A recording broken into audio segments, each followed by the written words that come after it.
I'm building a gaming PC with this. Again.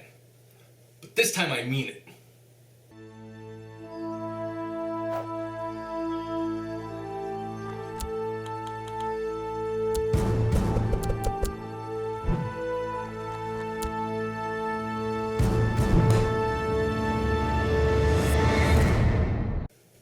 Hey guys, welcome to Elevated Systems. I'm your host CJ, and today I'm revisiting the Ryzen 5 1600 AF, or the Zen Plus version of a Zen CPU that was released after Zen 2 and is essentially the same CPU as the Ryzen 5 2600, but costs less than both the original 1600 and the 2600.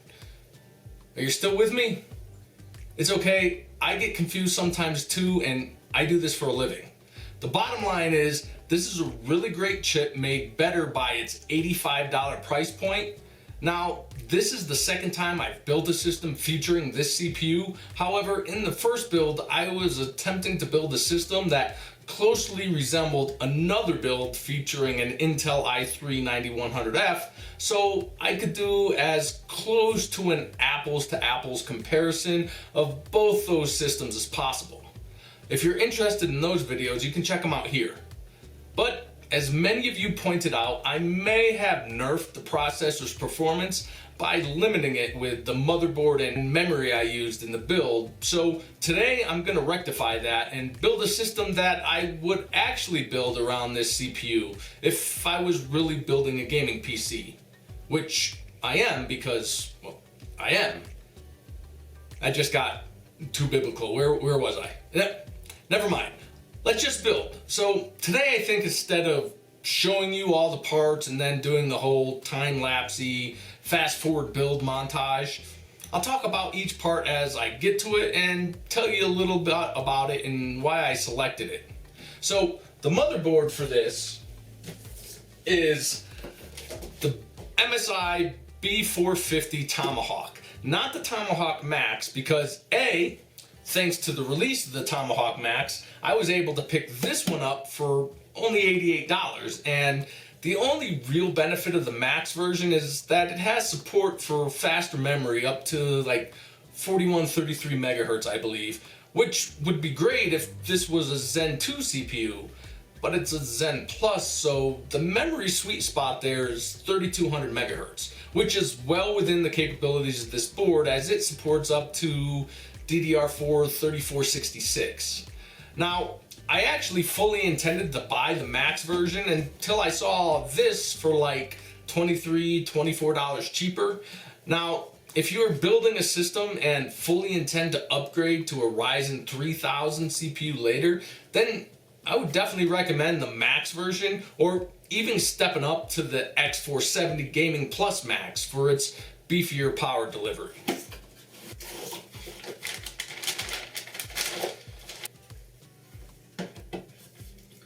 Alright, so since I already started talking about it, let's move on to the memory. And for this system, I'm using a kit of G.Skill Trident Z RGB DDR4 3200 MHz cast latency 16. Now, this is a 32 gigabyte kit, but I'll just be using 2 of the DIMMs for 16 gigabytes of memory.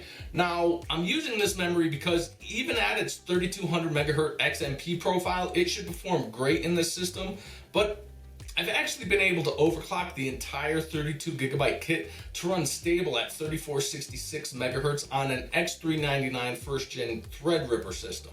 Now, if you're familiar with first gen Threadripper and memory support, that's pretty impressive, so I know this is a good kit. So I could push this kit to probably 33 megahertz or maybe even 3400 megahertz on this board, but honestly, this Pinnacle Ridge processor doesn't scale much past 3200 megahertz on memory like the new Zen 2 chips. Now, you'll see very minimal gains in a synthetic Cinebench run, but it really doesn't translate at all to gaming performance. So for this build, I'm just gonna have the memory at 3200 megahertz and probably just tighten up the timings a bit. Oh my God, he's putting the memory in first. Nobody puts the memory in first. supposed to put the CPU in first. I know, I'm a rebel. Let's talk about storage. Now for this boot drive, I'm upgrading to a 500 gigabyte Samsung 960 EVO M.2 NVMe SSD. Now, if you're wondering why I bought an older 960 EVO when I can get a better 970 EVO for cheaper nowadays, well, this is a bonus item because it was free. I bought a used X270 motherboard a while back on eBay and this came installed in it. So this should provide some snappy load times, and 500 gigabytes is large enough to install a few more of my heavily played games while I can install the rest of my game library on this 4 terabyte Western Digital Blue hard drive.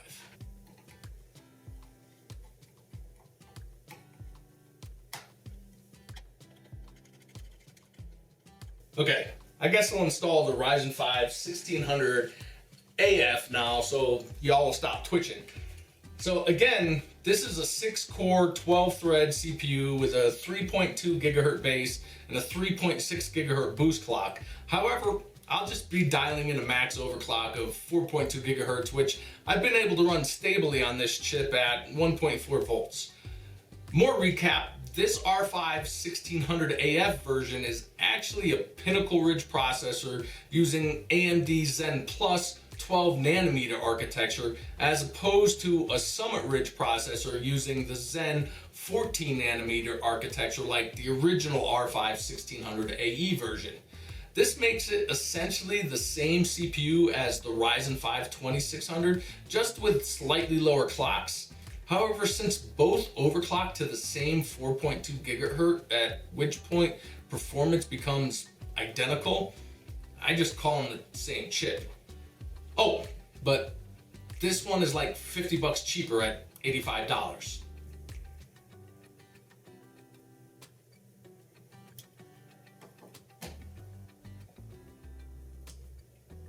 Okay, it's time to get this into the case, but first I need to unbox the case because it literally just arrived.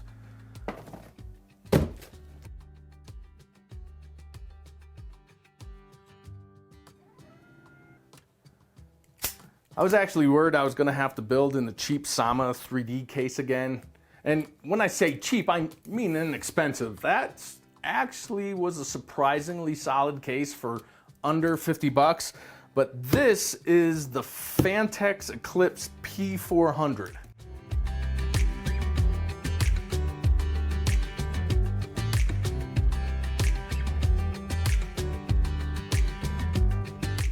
So a basic tempered glass panel, pre-installed standoffs, captive thumb screws for the rear panel. Definitely got some good depth for cable management. Velcro straps, plenty of places to tie down my cables. Included drive sleds. Got all my screws, some extra standoffs, and look, even tweezers. I know it's been a really long time, but that's still funny.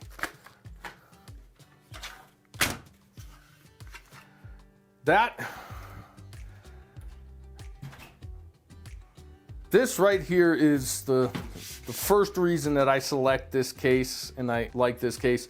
It's the full mesh front panel, allowing for plenty of fresh air intake into the case. But one thing I will be doing is replacing the fans. So let me go ahead and pull these ones out now.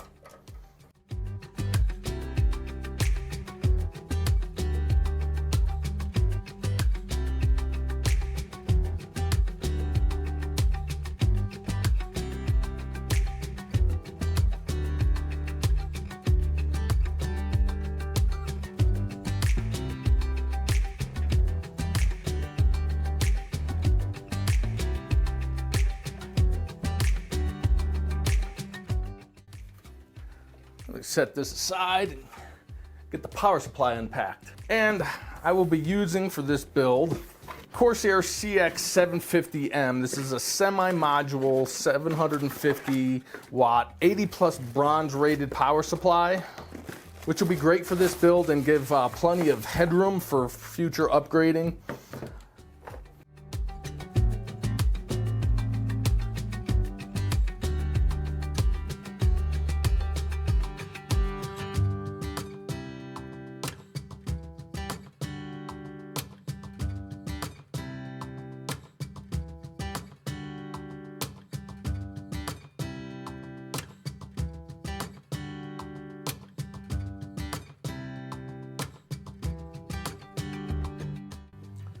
So, because watching cable management is really boring, I just let the camera time out, and now I'll quickly take you through what I did over the past 10 minutes or so.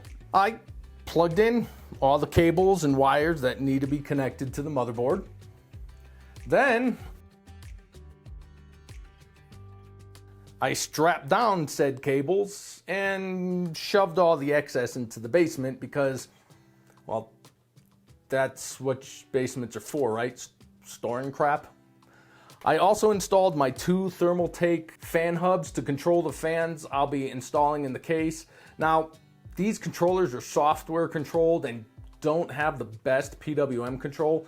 However, I have a DIY solution to that, and hopefully I'll have time to get to that in this video. But regardless, the 2 Thermaltake Pure Plus fans on the radiator will be directly connected to the CPU fan header on the motherboard, while the addressable RGBs on the fan will still be controlled with this controller. Now, I have to use this solution because my motherboard doesn't have 5-volt ARGB support. If it did, I can just use one of these Thermaltake sync controllers, and then I could connect all the fans to this and control them all from the motherboard. Okay, on to the cooling solution, and today I'll be using a 240mm AIO. And I selected the Cooler Master Master Liquid LC240E RGB because, well, it's cheap. Coming in at under 80 bucks. After all, an Asetek cooler is an Asetek cooler, right? Okay, that was a joke. Well, a semi-joke. Now, we all know almost every liquid AIO on the market is an Asetek design because, well, they did it first and patented it. Now, many companies have taken that basic design, or, well, paid Asetek for that design, and made their own improvements. And mainly these improvements are in cold plate efficiency, better microfin design and layout, denser radiators, and more efficient fans. So this is pretty much the better of the budget options for 240mm AIOs, but we're going to improve it by replacing the fans with better ones because honestly, I'm pretty sure this is where Cooler Master was able to save on the cost of this AIO. But despite the cost, this AIO should be able to handle the CPU even overclocked, which shouldn't be much over 100 or 130 watts on the cores and maybe up to 150 watts on the package at full stress test loads.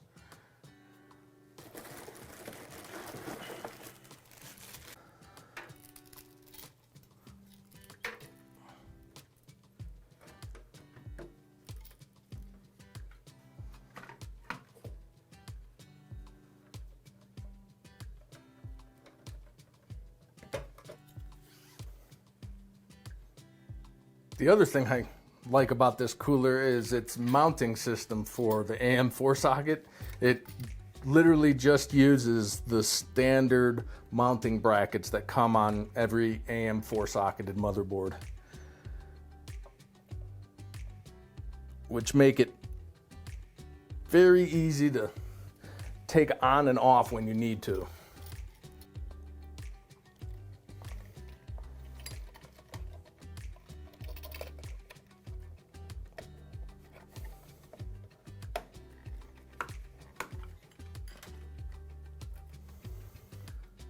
Okay, let's just get the rest of these fans installed and routed and I have another 120 millimeter for the rear. Then I have two 140 millimeter for the top.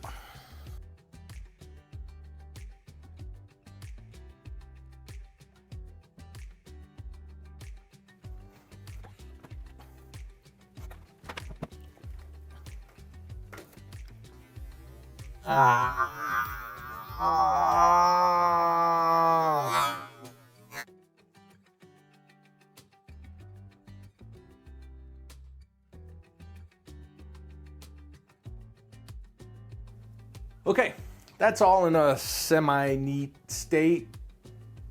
So, time for the last piece of the puzzle, and that's the graphics card. Now, I was going to use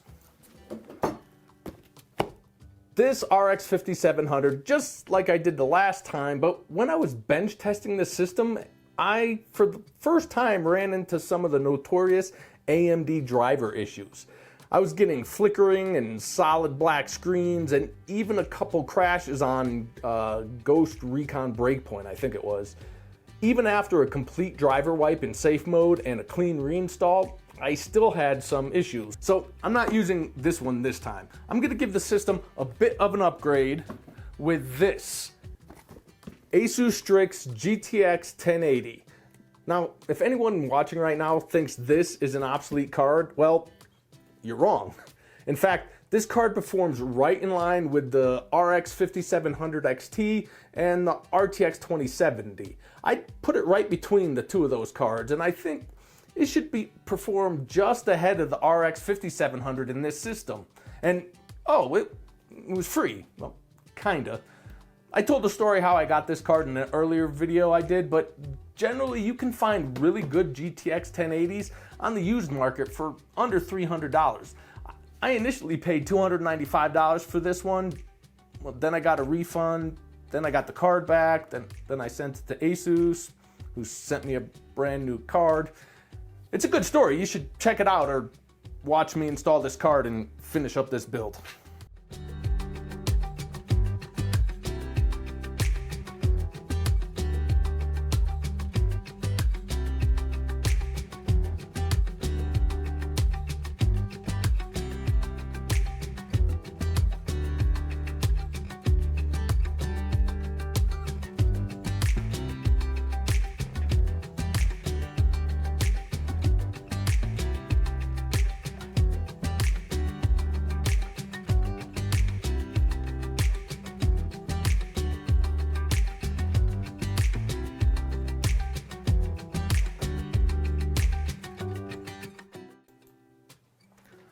Okay, I'm sure I'll time lapse all that and edit, but that's it. Nothing left to do but fire it up. Fingers crossed.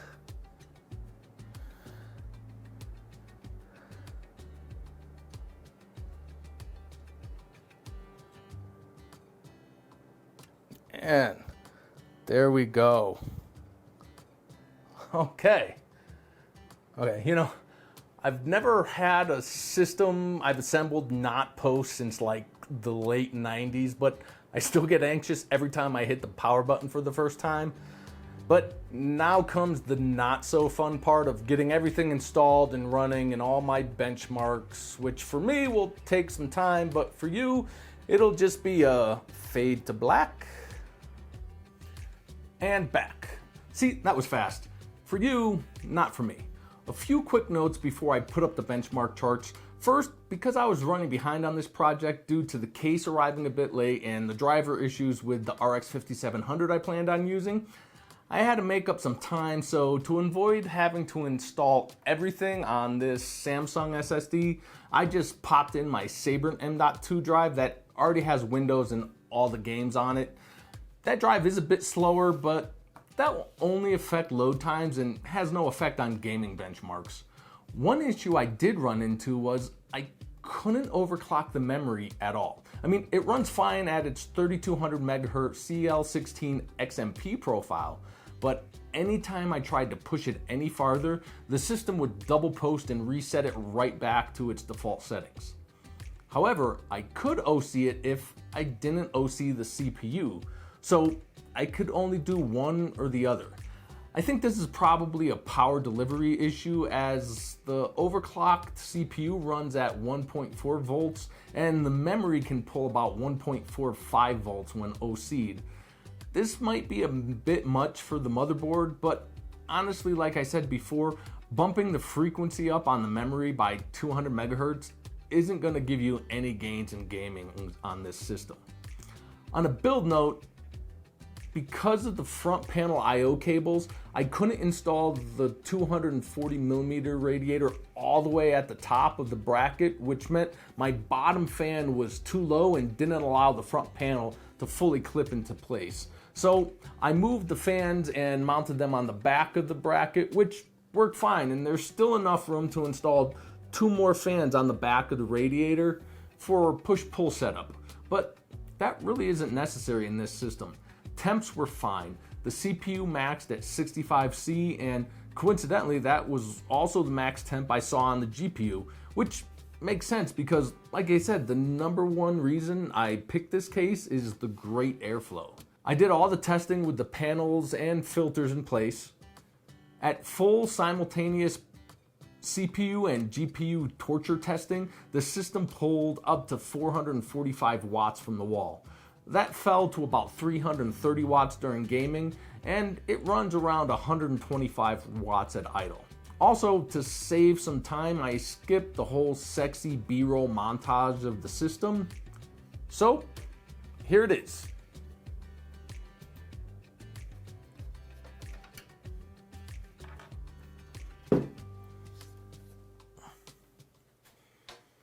Not too bad. It could be spruced up a bit with some custom cables, maybe a fancy heatsink for the SSD. I don't even mind the lower tier Cooler Master AIO, but I already have an idea of a mod to the pump housing.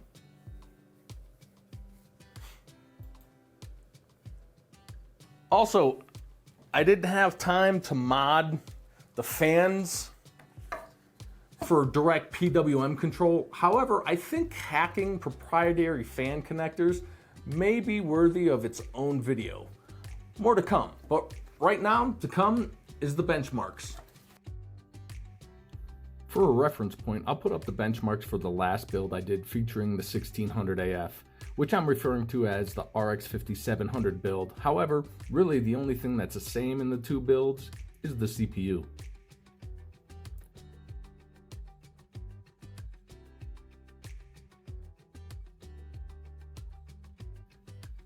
Now I'll slowly bring in the benchmarks for this build, and you see that with the exception of control, everything rises, especially our 1080p results.